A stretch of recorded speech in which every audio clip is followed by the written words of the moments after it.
चरण इस पवित्र मिट्टी पे पड़े हैं। ये वीरों की मिट्टी है। भाजपा जो कहती है सो करके दिखाती है। आपने देखा होगा बंगाल की धरती पर पैदा हुए थे डॉक्टर श्यामा प्रसाद मुखर्जी, सबसे कम उम्र में कोलकाता विश्वविद्यालय के कुलपति बने थे।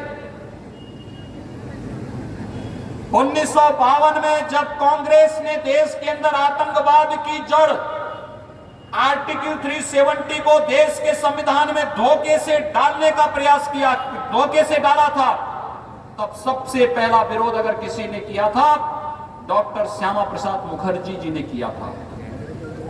उन्होंने उस समय नारा दिया था, एक देश में दो प्रधान, दो विधान, दो निशान नहीं चलेंगे। आपने देखा होगा श्यामा प्रसाद मुखर्जी ने 1952 में जो बात कही थी, कश्मीर एक समय में आतंकवाद का गढ़ बन गया था।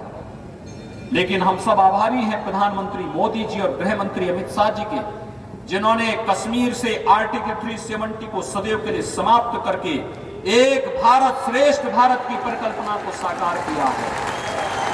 यहां पर सदियों से चल रही जगदात्री माता की उपासना और पूजा को टीएमसी के गुंडों ने रुकवाने का प्रयास किया था, उन्होंने रोका था।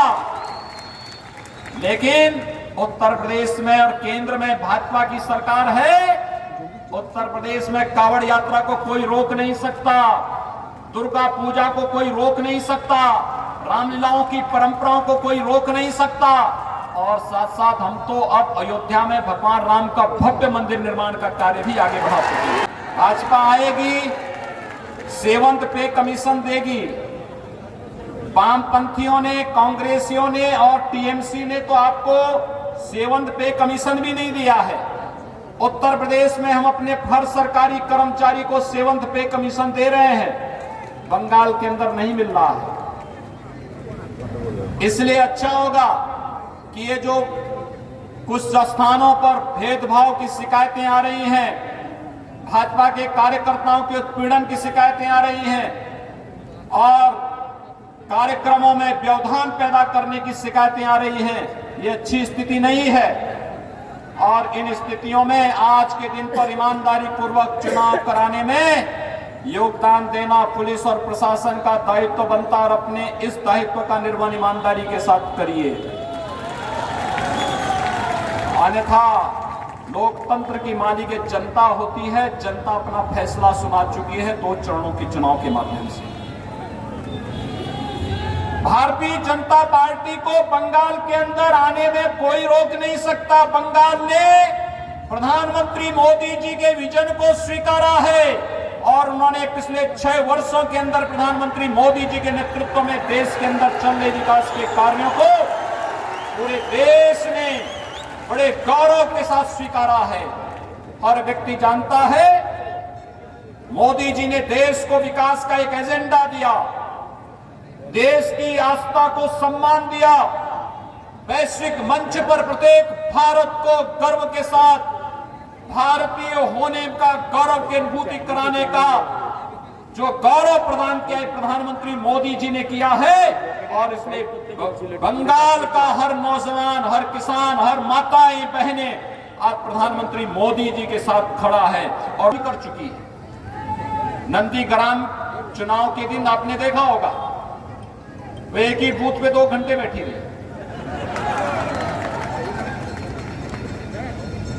एक मुख्यमंत्री पद का दावेदार, सिटिंग मुख्यमंत्री एक बूथ पर 2 घंटे बैठ जाए, इसको आप क्या कहते हैं? उन्होंने अपनी हार स्वीकार कर ली। कुछ नहीं मिलता है तो ये अपना गुस्सा, अपनी कमियों और अपने कारनामों का गुस्सा ईवीएम मशीन पे फोड़ते हैं। यानी ये लोग उस ईवीएम से जीतेंगे तो ईवीएम त्वमेव माता हो जाता, त्वमेव माता च पिता त्वमेव हो जाता है। और अपने कारनामों से हार जाएं तो फिर उसी ईवीएम को कोसते हैं,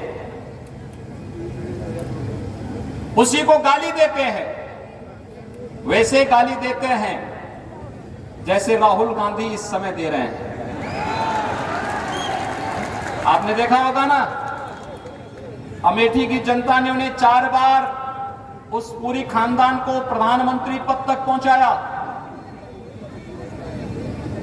लेकिन उन्होंने हमेशा उत्तर प्रदेश की और अमेठी की उपेक्षा की।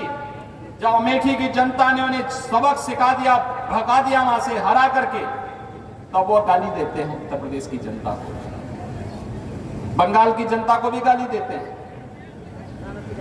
और भारत के बाहर जाते हैं तो भारत की जनता को भी गाली देते हैं। यही स्थिति है इन सभी राजनीतिक दलों की। जो लोग आज ईवीएम पे अपना गुस्सा फोड़ रहे हैं लेकिन अपने कारनामों को नहीं देखते। मुश्किल से 28 दिन बचे हैं। इन 28 दिनों के अंदर प्रधानमंत्री मोदी जी के विजन के अनुरूप सोनार बांग्ला की सपने को साकार करने का उदय बंगाल की इस धरती पर होने जा रहा है। विकास का कोई कार्य नहीं होने देना चाहती है। इनका विकास, दीदी का विकास तो केवल भतीजे के विकास तक सीमित हो गया है।